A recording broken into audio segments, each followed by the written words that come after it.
This is our final draft season episode of the 2024 draft season. And fittingly, it's a look ahead to 2025. Draft season is brought to you by Moody's. Decode risk, unlock opportunity. Visit Moody's.com to learn more. I am John Schmeelk, joined as always by my partner in crime, Tony Pauline. You can find all his work on sportskita.com. And Tony, we've had about a week and change to think about the 2024 draft. So anything else kind of cross your mind over the last week as you've put your feet up, took a dip in the pool, went to the beach, and relaxed a little bit over the last week thinking about the 2024 NFL draft? Yeah, I wish I could go to the beach, but it's not that warm yet. Nothing really, except, now you're starting to hear about teams that wanted to trade up, teams that wanted to trade down. Obviously, I think that Brock Bowers was a hotter commodity than people think because the Colts tried to trade up. But I mean, when you look at it, nothing really different from what I first thought. When you look at the numbers, there were 11 centers who were drafted, which I thought was a very large number. Now, Graham Barton, Jacob Monk, Gargiulo, the kid from South Carolina, they all project to center, and they're not true centers, which kind of reduced the numbers. Then again, Jackson Powers Johnson was drafted as a guard, but I think when we came in here, we thought that center was a relatively weak position. You had Graham Barton, Jackson Powers Johnson, and then it dropped off. But when you look at the numbers, there was actually a lot of players who were at that position or projected that position that were selected in the draft. That was kind of surprising to me. Yeah, and it was such a heavy offensive draft, Tony. We talked about it, right? You got more defensive guys on day two, but in day one, only 9 defensive players. The first 14 players picked were all offensive players. And now looking ahead to next year in 2025, at least at early look, I think it's going to be a little bit of the opposite, right? I think it's going to be a really strong defensive draft class in the front. I think you're going to have some really good corners in this class as well. So those are guys at premium positions. So this is a cyclical thing with the NFL draft, right? It swings year to year, and I think next year we're going to have a much more front seven defense-oriented type of draft with some corners in the mix as well. I mean, that's the way it looks. College is a wide-open game. One-read game, and how do you stop that passing game? Well, you got to have good cornerbacks, and they will eventually filter into the NFL draft, and that's the way it looks for 2025.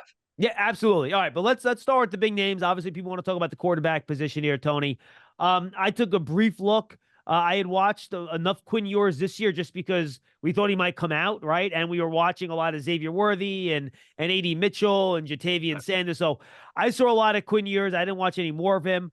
I also watched Shedeur Sanders, Carson Beck, and Jackson Dart. Those are the 4 quarterbacks that I kind of watched coming into this process to have this conversation with you. And Jalen Milroe, I watched on TV a lot too, right? Obviously, the Alabama quarterback that made a lot of strides. And my kind of, top view, 20,000-foot thing from watching these guys, if I had to bet on one guy right now, I think I'd bet on Carson Beck out of Georgia. I like his stature. I think he throws over the middle really well.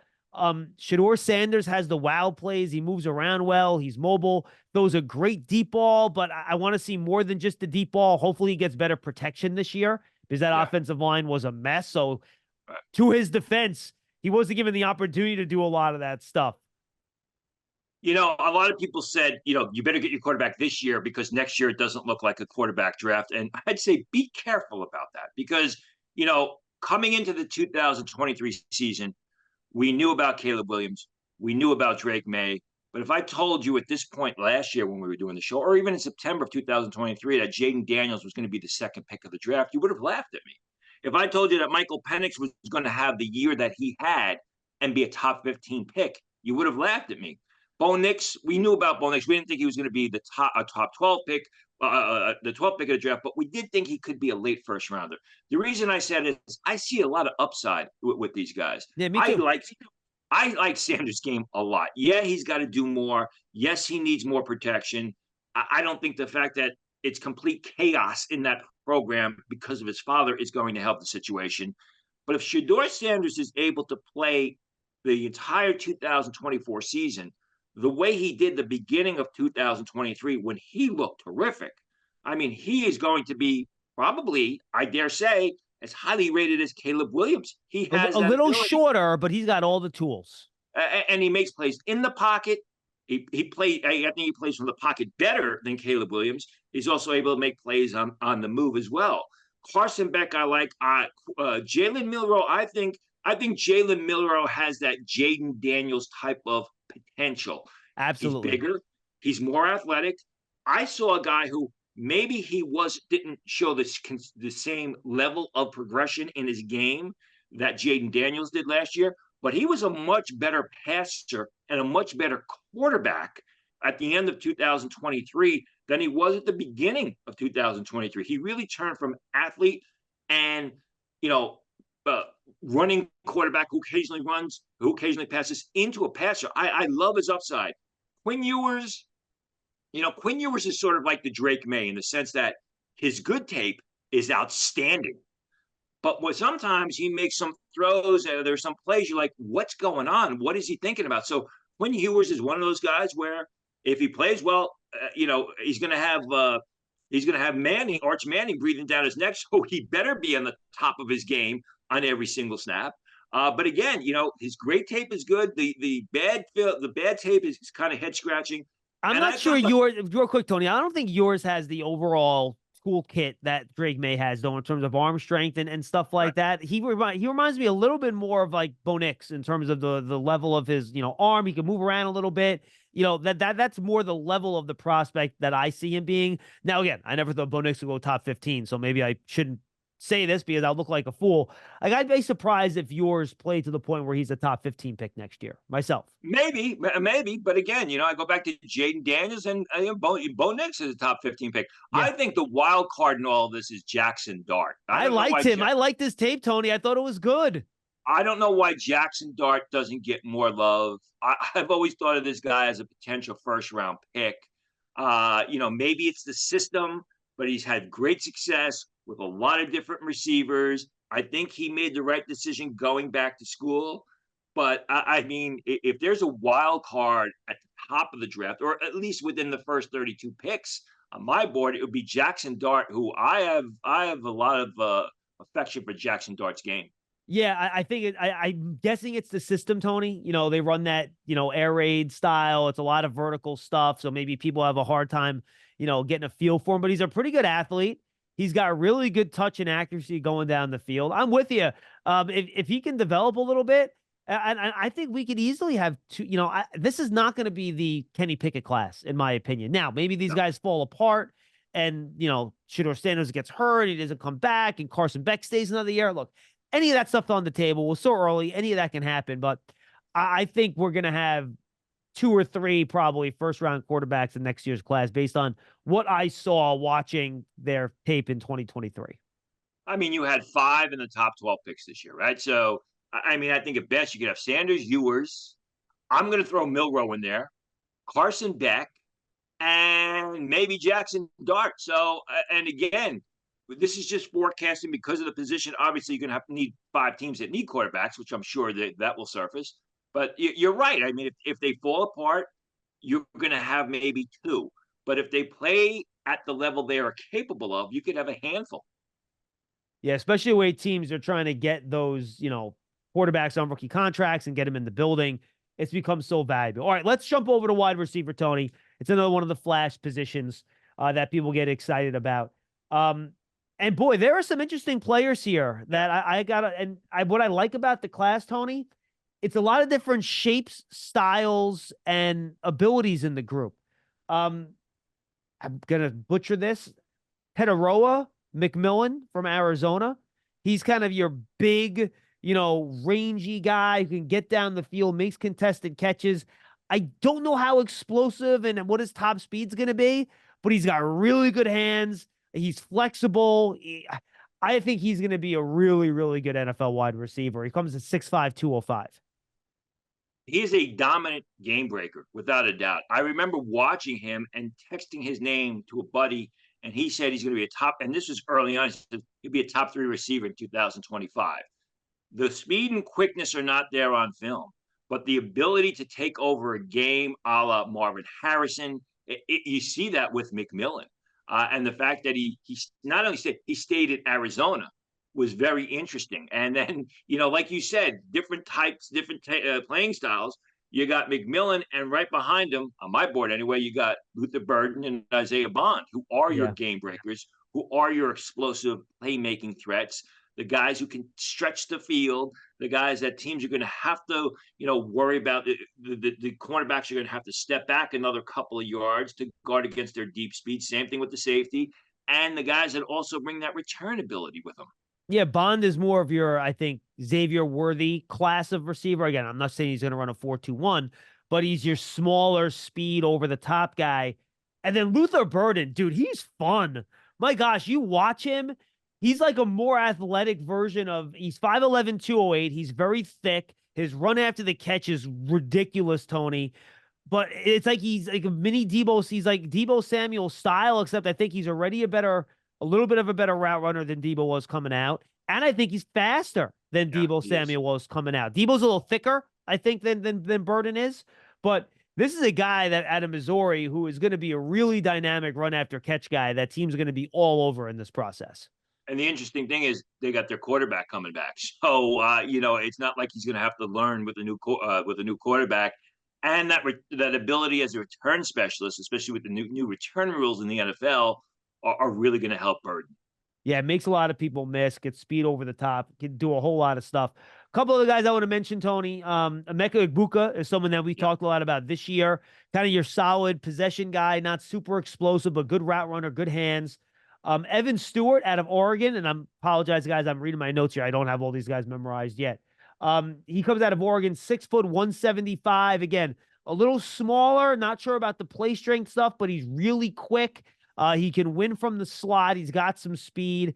And then the last guy I'll mention is Trey Harris out of Ole Miss. I watched a lot of him when I was watching some of the Jackson Dart stuff, Tony. He's got good size, 6'2", 205. And again, I'm not sure how explosive he is necessarily, but he's a really, really solid wide receiver. If you can kind of figure out how he's going to be effective at the NFL level coming out of that very collegey system.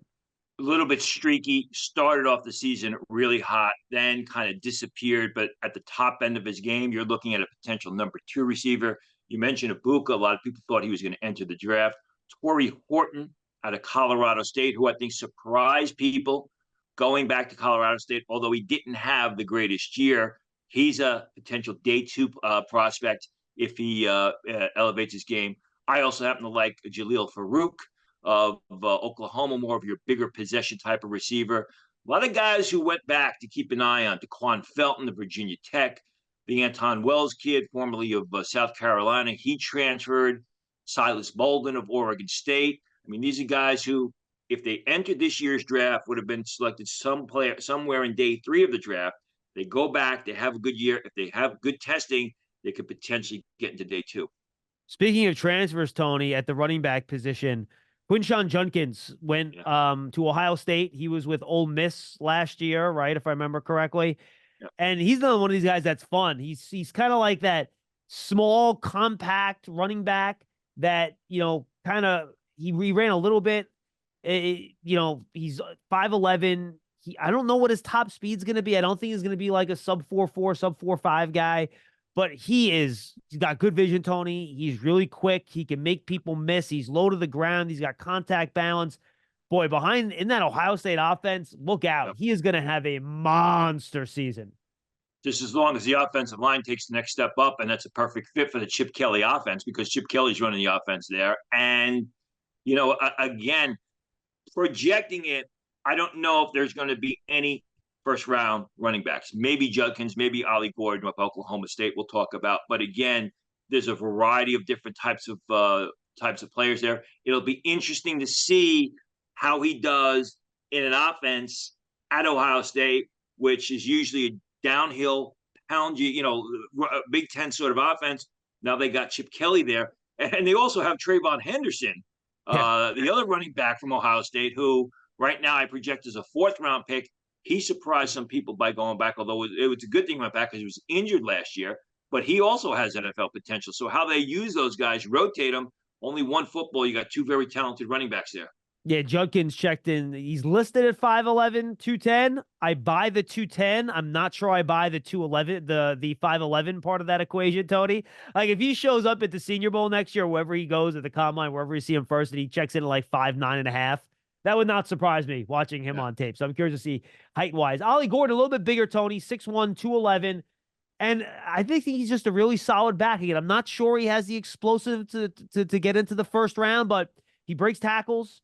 He's got some power to him. I'm not sure what his top end speed is. I saw him get caught from behind a couple times, but he's a really good running back. More of your downhill between the tackles type of ball carrier. Not going to turn the perimeter. Plays in the Big 12 where it's primarily offense. But again, he's got decent size. We'd like to see him run with better lean. But I think he's, with the size and the production, the ability to grind that out on the inside, teams are going to like him. You mentioned two guys. Donovan Edwards went back. Kyle Monaghan from Rutgers went back. Two guys to watch. And I'm going to throw Trevor Etienne out there too, Tony. I know he's not on your list, but he's Travis Etienne's younger brother. I loved him on Florida the last couple of years. He wasn't draft eligible. He transferred to Georgia. So I'm really curious to see how he does in front of usually a pretty good Georgia offensive line. I think he is a chance with a big year to kind of rocket up these boards a little bit. You mentioned Manegi in passing. It's interesting because in the scouting world, Manegi's kind of an afterthought. He's a late round free agent type, but you watch him and all the guy does, Rutgers has no passing game there. The quarterback was not good. And Manegi was the guy that carried the offense on the shoulders and did a good job of it. I think he's a Blake Corum type in the sense that, he's just real good at everything he does. And he's probably going to come in this season with scouts with late round grades, but I think he could make a move up draft boards. A couple other guys, Lawrence Tofili of Florida State is a guy who I really like. Now he's the number one guy with Benson gone. And Roydell Williams of Alabama, another real good ball carrier. I'll throw in Jaden Ott of Cal as well, who I think has a chance to do a little something. Good top end speed there. I got to be honest with you, Tony. I did not watch any of the tight ends except for Lovecraft out of Michigan, who I think has a real good chance to be a good NFL player. I like him a lot as a potential two-way player that can do both. But you have a couple tight ends ranked right near close to him at the top of those tight end boards. Yeah, well, Aronda Gatson of Syracuse, he's sort of your Johnny Wilson type from Florida State, a really big pass catcher who is a good college receiver who I think is going to project a tight end. He was a guy who highly rated. I think he blew his knee out second or third game of the year. Going to go back to Syracuse. Mitchell Evans of Notre Dame is your typical Notre Dame tight end. I like Bringenstool of Clemson a lot, although he's not at Clemson anymore. I believe he transferred. This transfer portal makes the scouting even more difficult. But he's a big, tall guy who catches the ball well, who shows the ability to split the seam. Luke Lachey of Iowa comes back off of an injury. He was a good player with Laporta and with Eric All, and then he got injured. If he is able to get back to prior health, I have a fourth round grad on him. Wouldn't surprise me to see him slide into the third round. Price Gordon of Mississippi went from Memphis to Mississippi, really stood out in that bowl game, decided to go back for another year. He's a bigger, more of an intermediate pass catching threat. And then Tyler Warren of Penn State, similar to Price Gordon, more of your intermediate pass catching threat. Both are good blockers. Yeah, I'm with you. Let's jump over to the offensive line here, Tony. This is not going to be, at least I would be surprised if it's as banner of a class as this last group was, where you almost had 10 offensive tackles going round one. But LSU is a pair of guys that could easily be first-round picks. Will Campbell, I think, their starting left tackle, has a chance to be the first player off the board. I think he's that good. He's a good athlete, Tony, and he always gets his hands in the right place. He's very, very consistent. And then the guy across from him, Emory Jones, right, I believe is his name. Bigger guy. I think he's a little bit more raw at right tackle, but he has a lot of ability. And then Kelvin Banks out of Texas, I think, is a guy that maybe not the best athlete, but he's certainly good enough, and he's gotten the job done there at tackle. Yeah, I think you're looking at 3 first-rounders there. But you mentioned Campbell. He's going to be a very early pick. He is going to be could go earlier than when Alt was selected this year, and Alt was the 5th pick of the draft. A couple of the guys, Ernest Green out of Georgia. Keep an eye on Anthony Belton of North Carolina State. Belton came into the season with high grades. He's a phenomenal athlete who's learning to be an offensive lineman. He's all over the place with his balance. But, he's in excess of 320 pounds, shows the ability to get on the second level, moves very well. He's just got to complete his game. Also, Jack Nelson out of Wisconsin has played left tackle, seriously considered entering this year's draft. Had he entered this year's draft, Belton is a day 2 pick. Nelson is a day 2 pick. He decided himself he wanted to go back and try and become a first rounder in 2025. And I do think he's got that ability. Been a very consistent, dominant offensive lineman out of Wisconsin. And as we all know, they've put a lot of good offensive linemen into the first round in the NFL draft. They do, absolutely. And then in terms of the inside guys, Tony, I'll just throw a couple names out there. I'll let you give your take on them real quick. Connerly from Oregon, he plays tackle for them, but I think he projects inside when he gets to the NFL level. Donovan Jackson is a guy from Ohio State that we thought might come out this year, but he decided to go back to school. And then Alabama has a big guard. You have a guy on your list listed here out of Alabama, Tyler Booker, and that's who I have as well, who is just a mountain of a man. I mean, this guy's gigantic. He moves people, and those are some of the top interior guards in the draft class. Right. Donovan Jackson entering the 2023 season, some people thought if he had a good year, he could be a first-round pick. He was terrible. I mean, he was just not good. If he entered the draft, he's a third, potentially fourth-round pick. Went back to school. Good for him. He's got that potential. Just look at what people were saying about him before the 2023 season. A couple other guys that in there. Joshua Gray, who played left tackle at Oregon State on the other side from Fuega. I mean, he is a athletic, mobile pass blocker who's a little bit shorter. Project him the guard. Sal Wormley out of Penn State, who decided to go back for another year. More, you're talking about day 3 guys, but in Wormley, you're talking about a guy that can play on Sunday. Absolutely. Don't forget, folks, draft season is brought to you by Moody's. Decode risk, unlock opportunity. Visit Moody's.com to learn more. All right, Tony, let's jump to defense now. We've hit all the offensive spots, and this could be a draft class where you have the top player in the draft class being an edge rusher, Tony. Most people think that it's Tennessee edge rusher James Pierce, who, it's a surprise. I watched him, and before I looked at his measurables, I'm watching him on tape, and I'm like, you know what? It's funny. He looks a little, undersized maybe. But I'm like, all right, 242 actually isn't bad. I thought he might be 230. But he's got a really good win rate. His advanced metrics are good. His get off is excellent. He's got some agility, and he flashed some upper body strength at the end of the year. He had a power rush against the Alabama left tackle late in the year that I'm like, all right, if you can develop that a little bit in addition to your athleticism, we might have something here. A lot of upside. Guy can play out of a 3-point stance or standing over tackle. I think the reason why Pierce is rated so highly is people project what he's going to be at the end of the 2024 season. If he was able to enter the draft this year, not going to be a first-round pick, but people like the explosion and the game-disrupting ability that he brings. And then the guy we talked about a lot, JT Tuamala, who's a little bit different, Tony. He's more of your bigger physical guy. He's not going to test out, out of the stadium in Indianapolis like Pierce will.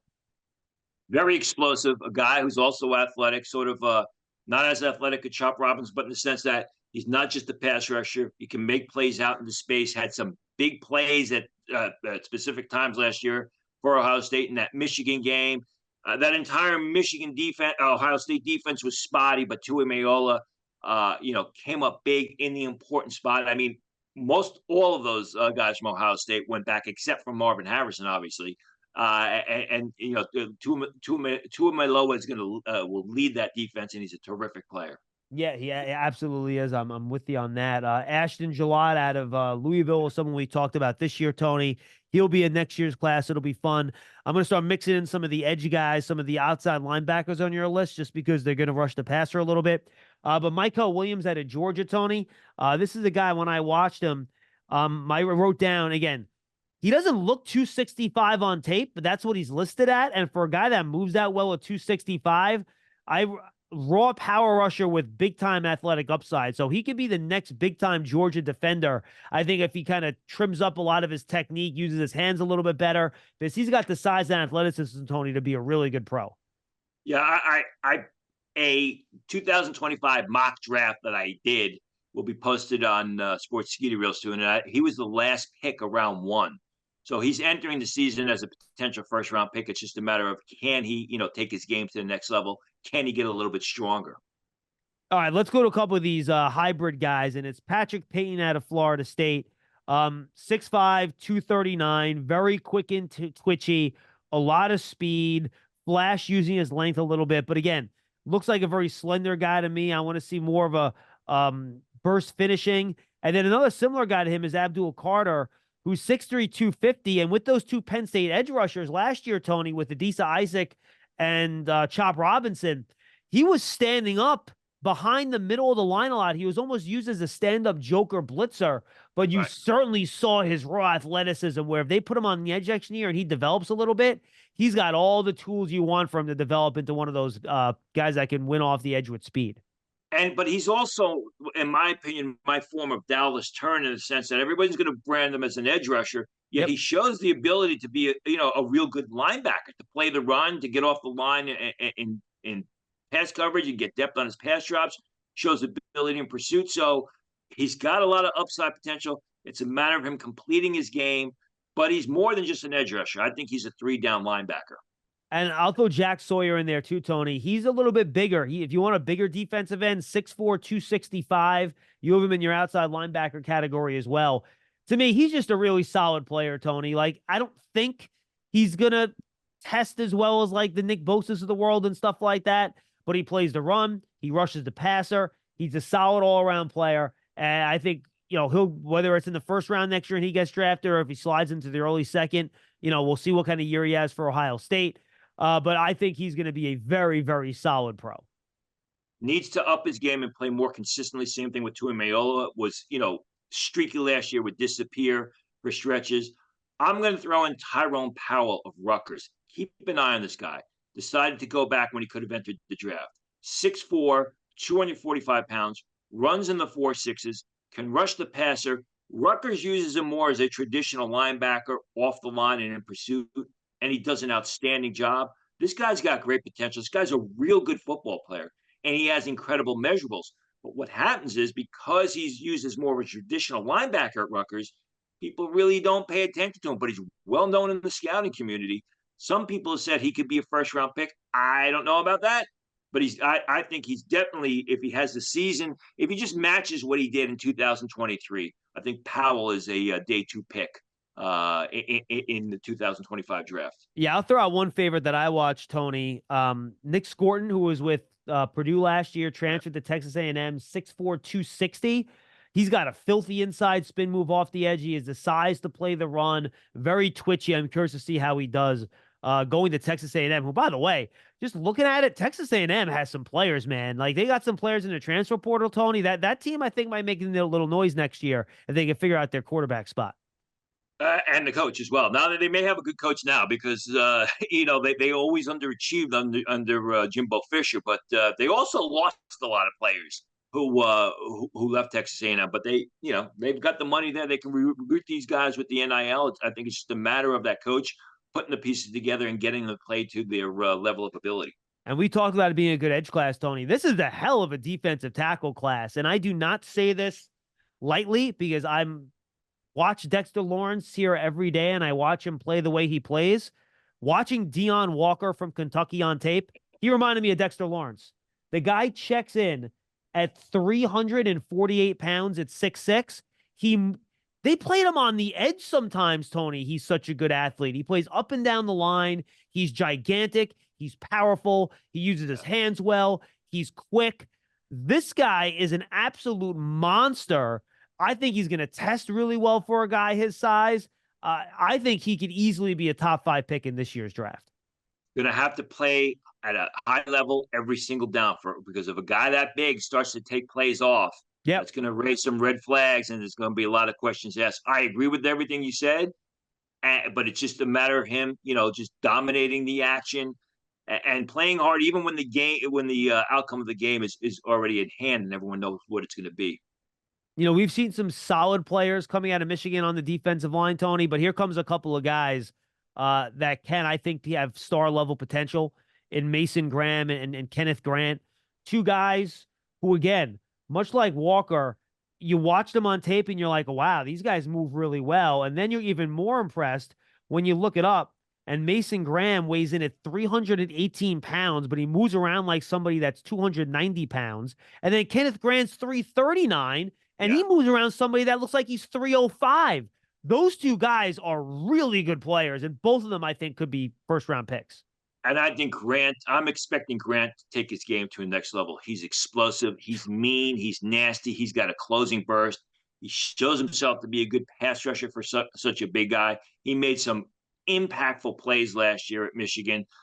Personally, I have Graham rated slightly higher, Me but too. it wouldn't surprise me if Grant is the higher rated player when we get towards the 2025 draft because of the size, because of the upside potential. And I believe he'll take his game to the next level. And then one guy I know you were a big fan of this year that went back to school is Tyleek Williams out of Ohio State. Who, really wasn't supposed to be the guy. Everyone expected it to be Michael Hall. Michael Hall disappeared for long stretches, and it was Williams who was the guy on the inside that teams were doubling, teams were concentrating on because he was constantly disrupting the plays. Not the biggest guy in the world, but strong, quick, and very explosive. And then two other guys, Tony, again, this is a really good class. And Nazir Stackhouse, the big guy out of Georgia. Yeah. He's a guy we thought might have come out this past year. He went back. I think he's a good player. And then Walter Nolan out of Mississippi, who I really wasn't that familiar with. And I thought he plays a little high, but 6'4", 290, he can shed blockers. I think he makes good plays versus the run. He has some quick twitch. He gets upfield, gets good punch with his hands. He's another guy that I think is going to make an argument to be in a early day 2 type of pick. And maybe if he puts it all together, chance to be an late first round pick as well. Athletic, moves very well. It's got to learn to play with leverage. It's got to get a little bit stronger, but he has the frame to add some width to it. Have to mention Dante Corleone. If nothing else, he's got the best name at the defensive tackle class moving towards the draft.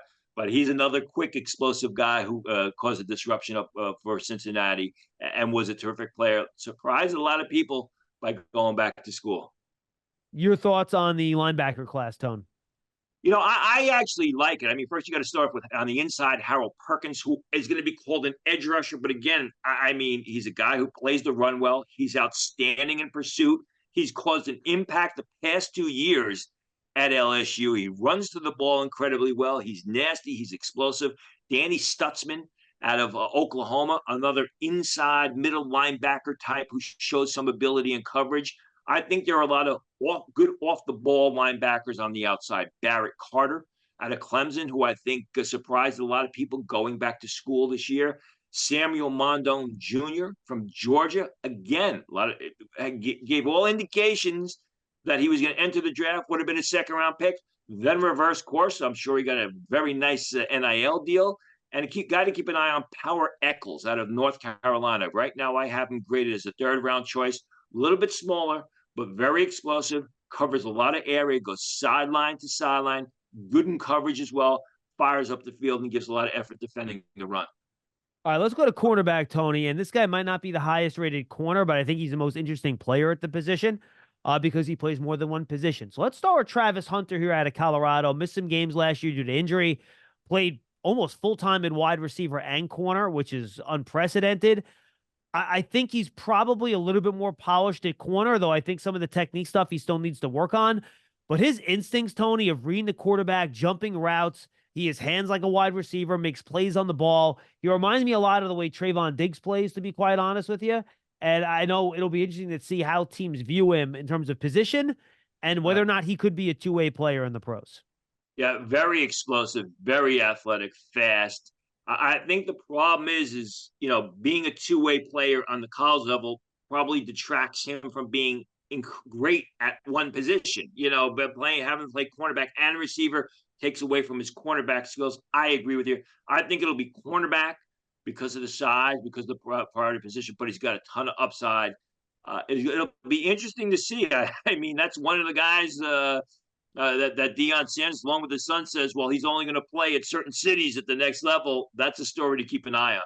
I will believe that when I see it. Yeah, so do I. Yeah. Then you got two other corners, Tony, who probably, I don't know how I should phrase this necessarily, maybe more polished prospects at that position. Benjamin Morrison and Will Johnson. Morrison out of Notre Dame, Johnson out of Michigan.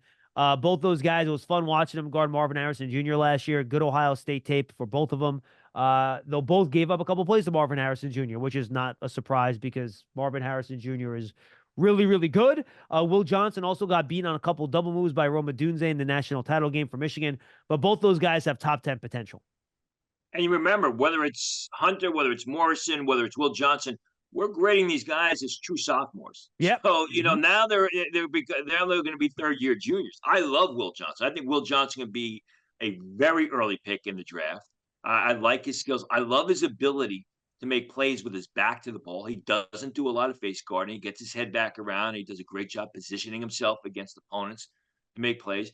Ditto for Benjamin Morrison of Notre Dame. When you watched Notre Dame last year, Morrison was consistently the best defenders, and they had a lot of guys who either drafted or signed as priority free agents this past year. They also have Howard Cross, who we didn't mention, or Cross the third next year. But it was Morrison who was consistently the best defender on the field for Notre Dame. Really like his ball skills a lot. And then we have an interesting safety class, Tony. I know Malachi Starks is a guy that a lot of people like. Rod Moore out of Michigan. I think Lathan Ransom was a transfer, right, to Ohio State this offseason. So along with Andrew Makuba, you have a lot of safeties here that you think could be pretty good pros. Yeah, I like Rod Moore a lot. There was some talk that he would have entered last year or this past draft. Probably would have been a day 2 pick. A good ball hawking safety. Malachi Starks. I mean, Georgia just continually produces top safeties. Maguba, who a lot of people thought was going to enter the draft. He didn't, and he transferred. He's a good sideline to sideline safety. Lathan Ransom, who I don't think he had the year last year that he expected at Ohio State, but he's got day 2 potential. So he's not the transfer. Ohio State got some kind of transfer at safety. I'll have to go and find the name. They got the kid from Alabama. They got the kid who was a freshman All-American from Alabama, who's now there with Ransom. Ransom's been there for 3 years. Ransom had a good game. Ransom really stood out in that Georgia game in the playoffs that year. The kid that Alabama got that was was Caleb Downs, transferred there from Alabama, was a freshman All-American. A lot of people were surprised when he transferred there, but dare I say, Ohio State has opened up that checkbook for NIL deals. Well, it doesn't help when you lose Nick Saban as your head coach, right? The guy that recruited him. So he's not draft eligible yet this year, Tony? Caleb Downs is a true sophomore, so no. Well, that'll do it. Unless he spent a year at a military academy or prep school, then he would be 3 years removed from high school. So, and this is why, folks, it's so hard to keep track of what kids are eligible, which ones aren't. It's just really, really difficult now. All right, Tony, I'm looking at your overall top 30 here, and I think we mentioned by name and talked specifically about pretty much everyone on this list. The only guy I'm looking at we maybe didn't mention is Takario Davis, the corner out of Arizona that you're a big fan of. Takario Davis and Landon Jackson, defensive end from Arkansas, who was a large guy who's a terrific pass rusher. Davis is a solid cover corner, does a good job making plays with his back to the ball. The other kid is Jabbar Muhammad who's at Oregon this year, played Washington last year, and he was a terrific cornerback at Washington last year. Wow, he went from Washington to Oregon? Yep. That's some fighting words right there. Whew. It is. Well, again, the Washington coach is now at Alabama, right? So, when the coach leaves, it's easier for these guys, or gives these guys sort of a boot in the rear end to potentially transfer, see if there's a better deal out there. But anyway, Muhammad's not the tallest guy in the world. It's like a Dory Jackson, if you will. That's a good comparison. He's a shorter guy, but he's a terrific cover corner. All right, Tony, this is the last time we're going to be talking, or at least on the air. I'm sure we'll be texting each other and stuff like that over the course until February, when we start getting ready for the college football season. Another great draft season. February. Huh? February. I said February? Yeah. I'm shot. August, as we get ready for the college football season. We'll talk in August.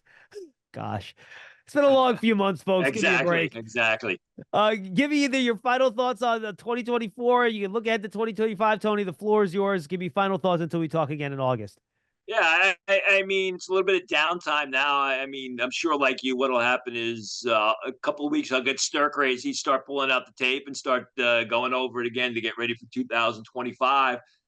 I mean, it's fun to project now, but again, we could have a good quarterback class next year when you look at it, when you look at the upside potential, and when people were saying, I hate to be redundant, when people were saying, well, you got to get your quarterback this year because next year's class doesn't look that good, I pull back on the put the brakes. I put the brakes on that and pull back from on the throttle on that sort of comment, because I think the quarterback class of 2025 has got a lot of upside potential.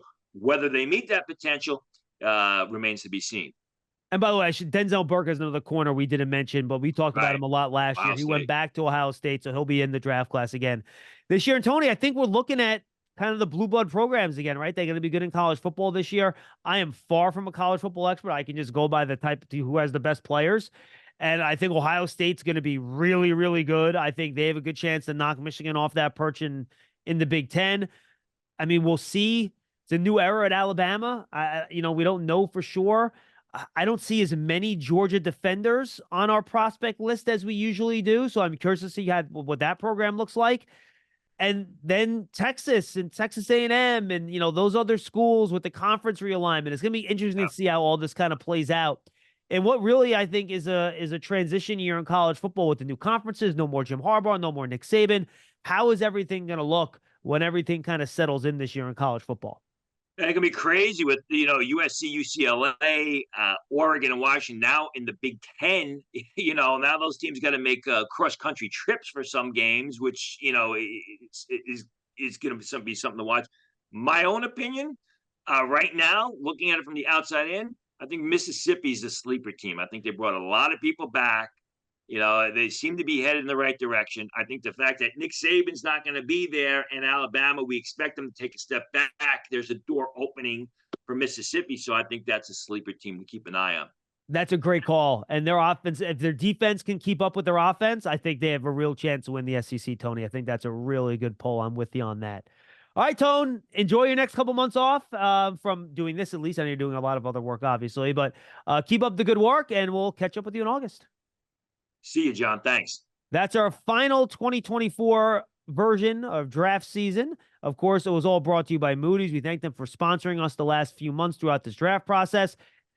Moody's, decode risk, unlock opportunity. Visit Moody's.com to learn more. For Tony Pauline from Sportskeeda, I am John Schmeelk. Thanks for being with us all year long, folks. We've put some good numbers up this year. We appreciate all our listeners on the podcast platforms, on the Giants app, and, of course, on the Giants YouTube channel. Subscribe, and we'll be back with you in August as we get ready for the 2024 football season.